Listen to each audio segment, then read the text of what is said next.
আচ্ছা বলো 5 নাম্বার যেটা 48 49 আর 50 এ আসছে। হ্যাঁ, a coal seam is encountered in 3 boreholes X, Y, Z in a region free from fault at a depth 300, 600, 400 respectively. Point X, Y, and Z are at a height of 500, 700, 600 respectively above mean sea level and from a equivalent triangle each of being 1 kilometer long. মানে একটা একটা থেকে দূরত্ব হচ্ছে তিনটা পয়েন্টেরই একটা একটা থেকে দূরত্ব 1 kilometre. Borehole Y is the south of X and Z is the Y is the south of X and Z just east of X and Y. তারপর determine the amount of dip and dip direction of coal seam. তো এখন যেহেতু আমাদের বলছে এটা, তো প্রথমে আমরা একটা মিন সি লেভেল আচ্ছা প্রথমে কোশ্চেনে তোরা বলছে যে হলো তিনটা বোরহোল দেখা গেছে যে যাদের নাম হচ্ছে হলো এক্স ওয়াই এন্ড জেড এবং হলো এটা হলো তিনটা হচ্ছে হলো 300 600 400 মিটার ডেপথে আছে, তাই না? তারপর বলছে যে এক্স ওয়াই এন্ড জেড হচ্ছে হলো হাইট কতখানি হাইটে আছে, যে কোলসিম পাওয়া গেছে। আচ্ছা কোলসিম হলো 300 600 আর হচ্ছে 400 মিটার ডেপথে পাওয়া গেছে। যখন উপর থেকে এতখানি যাবো তখন একটা কোলসিম পাওয়া যাবে, তাই না? এখানে। হ্যাঁ ওকে। এবার প্রথমে আমরা একটা মেন সি লেভেল নিলাম। হ্যাঁ, তো সবগুলোর হাইট বসাবো আগে। মানে এক্স এর হাইট কত? 500। হাইট হচ্ছে হলো আমরা ধরে নিলাম 500। তারপর ওয়াই এর হাইট হলো 700 আর এই কি যেন জেড এর হাইট হলো 600। আন্দাজে বসাবো, মানে এখানে এখন আমরা আন্দাজে বসাইছি এক্স ওয়াই জেড, এগুলো হচ্ছে এগুলোর হাইট 500 700 600। এখন কথা হলো যখন আমরা ড্রিলিং করছি আর কি, তখন এক একটা ফল্ট পাওয়া গেছে ডেপথে, মানে 300 মিটার গিয়ে উপর থেকে এসে 300 মিটারে আসলে সেখানে কোলসিম পাওয়া গেছে। হ্যাঁ, ফল্ট প্লেনের কোলসিম পাওয়া গেছে। এখানে হলো 300 মিটার, তারপরটা আসবে 600 মিটার নিচে নামলে, তারপরটা হচ্ছে 400 মিটার নিচে নামলে। তো আমাদের এখানে অবশিষ্ট থাকে কত? 200, এখানে থাকে 100, এখানে থাকে 200। আমরা কাজ করব এই যে এই মানগুলো নিয়ে। ওকে। তো আর সবগুলো থেকে সবগুলো ডিস্টেন্স কত বলছে? এই যে each side belong 1 kilometre long, একটা থেকে একটা দূরত্ব হচ্ছে এই যে 1 কিলোমিটার। আবার এখান থেকে এখানে দূরত্ব হলো 1 কিলোমিটার। তো প্রথমে আমরা একটা কোয়ার্ডিনেট আঁকবো। এবার যেহেতু কোশ্চেনে এখানে বলছে borehole Y is the south of X and Z হচ্ছে এক্স আর ওয়াই থেকে ইস্টের দিকে। তো এখন আমরা যদি এক্স এখানে ধরি, হ্যাঁ, ওয়াই হবে এক্সের থেকে সাউথে, সাউথ মানে কি এক্সের থেকে নিচের দিকে। হ্যাঁ, তো আমরা যদি এখানে এক্স ধরি তাহলে ওয়াইটা মানে নিচের দিকে আসবে। তাহলে এবার জেড বলছে Z just east of X and Y. তো এক্স অ্যান্ড ওয়াই যেখানে থাকবে তার ইস্টে থাকবে হচ্ছে জেড। হ্যাঁ, এটা আমরা বুঝে নিলাম। এখন আমাদের ডিস্টেন্স কত বলছে? 1 কিলোমিটার, যেহেতু 1 কিলোমিটার মানে হলো 1000 মিটার। তো আমরা আমাদের নিজেদের সুবিধার্থে স্কেল ধরে নিব। 1 সেন্টিমিটার সমান 200 করে যদি ধরি, 200 মিটার, তাহলে আমাদের কত ধরতে হবে? 5 সেন্টিমিটার করে। তো 5 সেন্টিমিটার করে এখান থেকে এক্স থেকে 5 সেন্টিমিটার এখানে একবার কাটবো, এখান থেকে এবার একটা বৃত্তচাপ নিয়ে মানে এভাবে একটা বৃত্তচাপ নিব, দেন এক্স থেকে আরেকটা বৃত্তচাপ নিব। এটা 5 সেন্টিমিটার 5 সেন্টিমিটার করে কাটবো। হ্যাঁ, 5 সেন্টিমিটারের একটা স্কেল নিব, এই কাটবো। কাটার পর এবার আমরা কি করব? এগুলা জয়েন করব। হ্যাঁ, এই জয়েন করলাম। জয়েন করার পর আমাদের এক্স এর ভ্যালু আমরা কত পাইছি? এখানে 200 কন্ট্রোরটা। ওয়াই এর ভ্যালু পাইছি 100, জেড এর ভ্যালু পাইছি 200। হ্যাঁ, তো 200 পাওয়ার পর এবার আমরা হচ্ছে এই 5 সেন্টিমিটার সমান সমান এমনভাবে কাটবো। আচ্ছা এখানে পুরোটাই 5 সেন্টিমিটার না? এই জায়গায় এই জায়গায় এই জায়গায় হ্যাঁ, তিনটাই 5 সেন্টিমিটার আসবে। তো এখন আমাদের তো মানে 5 সেন্টিমিটার বলতে কি এতটুকু দূরত্ব 1 কিলোমিটার, এতটুকু দূরত্ব 1 কিলোমিটার, এতটুকু দূরত্ব 1 কিলোমিটার। তো আমরা কি করব? এখান থেকে এখানে এই যে এটার মানটা হলো কত? 100, এটার হলো 200। তো মাঝ বরাবর এমনভাবে একদম পুরো 2 ভাগ করবো আর কি। 2 ভাগ হলে এটা আসবে 150। এখান থেকে এখানেরও পার্থক্য কত? 100। তো আমরা এটাকেও 2 ভাগ করবো, 150 করে নিব। সরি 150 নিব। তো নিয়ে এটা কেন 2 ভাগ করলাম? আমরা ওই যে ডিপ ডিরেকশন আর ডিপ অ্যামাউন্ট মাপার জন্য আর কি। আচ্ছা, তারপর এইভাবে করে আঁকলাম।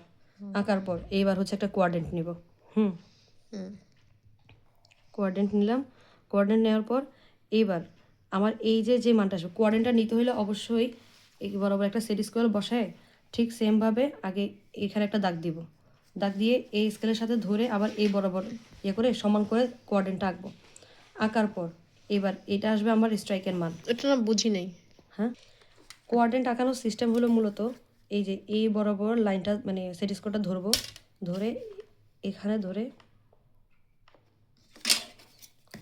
সরি এই যে এই বরাবর ধরবো, ধরে এই যে এই এখানে একটা দাগ দিব, দেন এই মাথা থেকে ধরবো, ধরে এই যে এই বরাবর করে এই বিন্দুতে আর একটা দাগ দিব, দেন এটা একটা ভালো মতো কোয়াড্রেন্ট আসবে, আমাদের মানে কোনো ভুল আসবে না।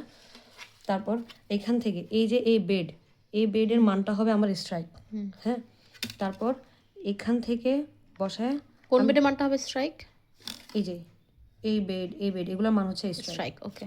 তো যে কোনো একটা নিয়ে কাজ করলে হয়, তো আমরা উপরটা নিয়ে কাজ করতেছি আর কি।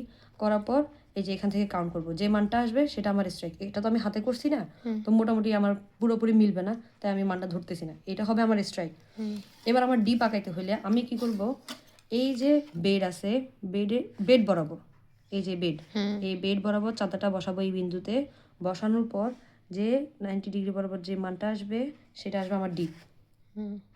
এখান থেকে নিব, নেওয়ার পর আমি এখান থেকে এই বরাবর আঁকাবো, আর বাকি একটু ডট ডট দিব।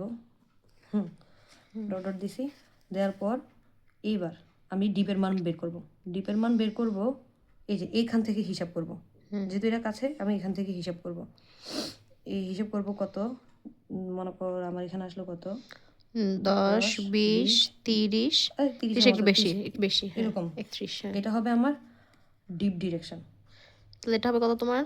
ডিপ সাউথ ডিরেকশন, হ্যাঁ, সাউথ 31 ওয়েস্ট ওয়েস্ট এরকম আসবে। আর এদিকে আসবে সাউথ মানে সামথিং ইস্টের দিকে আর কি। হ্যাঁ, ডিপ ডিরেকশন সাউথ 31 ওয়েস্ট না? হ্যাঁ, আর ইস্ট ইস্ট কেন আসবে? এটা না, আমি স্ট্রাইকের কথা বলতেছি। এই বরাবর যেটা আসবে সেটা হলো আমার স্ট্রাইক। হ্যাঁ, এবার আমার ডিপ অ্যামাউন্ট মাপতে হবে। ডিপ অ্যামাউন্ট এখানে কত আসে, আমি সেন্টিমিটার স্কেলে যেহেতু ধরছি না, তো সেন্টিমিটার স্কেলে আমি এতটুকু মাপবো। হ্যাঁ, মাপার পর মনে কর আমার এখানে কত আসে, দাঁড়া তো, এই যে এখানে 1-এর মতো আসছে। হ্যাঁ, এটা তো আমি নিজের হাতে রাফ করতেছি, তো এই যে 1 সেন্টিমিটার আসছে। তো যেটা আসবে এখানে তোর মানে যেটা করবি ওইটা সমান তোর এই যে 200 মিটারে কনভার্ট করতে হবে, ওইটার সাথে 200 সবসময় গুণ করতে হবে। আর আমার এখানে পার্থক্য কত, এখানে পার্থক্য হলো 50। তখন টেন থিটা সমান সমান, আমাকে একটু স্ট্রাইকটা আরেকবার বুঝায় দাও। স্ট্রাইক, তোর স্ট্রাইকের লাইন হচ্ছে এটা। তুই চাইলে একবার এই পাশ বরাবর ধরতে পারিস, এই পাশ বরাবর ধরতে পারিস, কিন্তু আমাদের অ্যান্সারে আমরা করছি এই পাশ বরাবর। হ্যাঁ, তো এখন আমার মনে হয় কি এই পাশ ধরার থেকে আমরা তাহলে এটা ধরি। তো এটাকে আমরা যেহেতু স্ট্রাইক ধরবো, তখন আমরা এটাকে আর একটু বাড়াইয়ে নিই, দ্বারা মানে মাপার জন্য আর কি। আমার টান দিয়ে দাও, ওটা ধরে টান দিয়ে দাও না? হ্যাঁ, ধরে টান দিয়ে দিলে ধরলে তখন এই যে এখান থেকে মানে স্ট্রাইক সবসময় তোমার হলো যে কোয়াড্রেন্টার জিয়ে থাকবে, সেটার সাথে এই অ্যাঙ্গেলটা এই যে এখান থেকে যে অ্যাঙ্গেলটা কাজ করবে, এই যে আমার একদম 60 ডিগ্রি আসছে, এই যে 10, 20, 30, 40, 50, 60, এই যে এটা হলো আমার স্ট্রাইকের মান। আর নিচের ক্ষেত্রে হচ্ছে তোমার এটা হবে অ্যাঙ্গেল। হ্যাঁ, এটা হচ্ছে আমার স্ট্রাইকের মান, নর্থ 60 ডিগ্রি ওয়েস্ট। স্ট্রাইকের মান এটাও হইতে পারে, আবার এটাও হইতে পারে।